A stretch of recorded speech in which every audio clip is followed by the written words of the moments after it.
Let's see here. Our next question is from Ben. Should I add fat to my whey protein shake?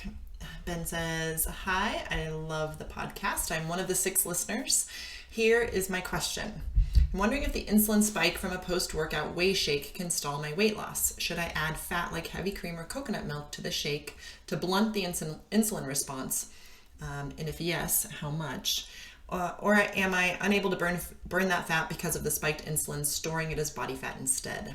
Thank you so much, and best wishes from Munich, Germany." Man, so whenever I see someone who's so clearly I would read between the lines here that the goal is fat loss, right? If you're in a fat loss mode, you don't need a shake. You just don't. You need to chew food. 3 meals a day, breakfast, lunch, dinner, possibly a snack. I rarely have a snack. I eat 2, sometimes 3 meals a day. It just kind of depends, but you don't need a snack, and you really don't need the shake as a baseline. That's not really answering the question, but we noticed this within our gym-based practice, and I kind of felt like, and I would have all kinds of people like Spencer Nadolski that, like, oh, shakes aren't the devil and everything, but I just saw people spin out, and they would go from eating pretty well and then do liquid food, and then they were hungry, and then they would end up overeating pretty consistently. Then I started hanging out with Tyler and Luis and really watched the way that they handled things within the Keto Gains group. And man, they could have made a mint, like linking wagons with some protein company and recommending that. And just their ethics are so sound that what they noticed was that people who are really legitimately struggling with weight loss don't do well with liquid food, don't do well with shakes. They need to eat whole, unprocessed food for the most part. So, Ben, it kind of becomes a non-issue. Like if we get people eating whole, unprocessed food, it's not really going to be a problem.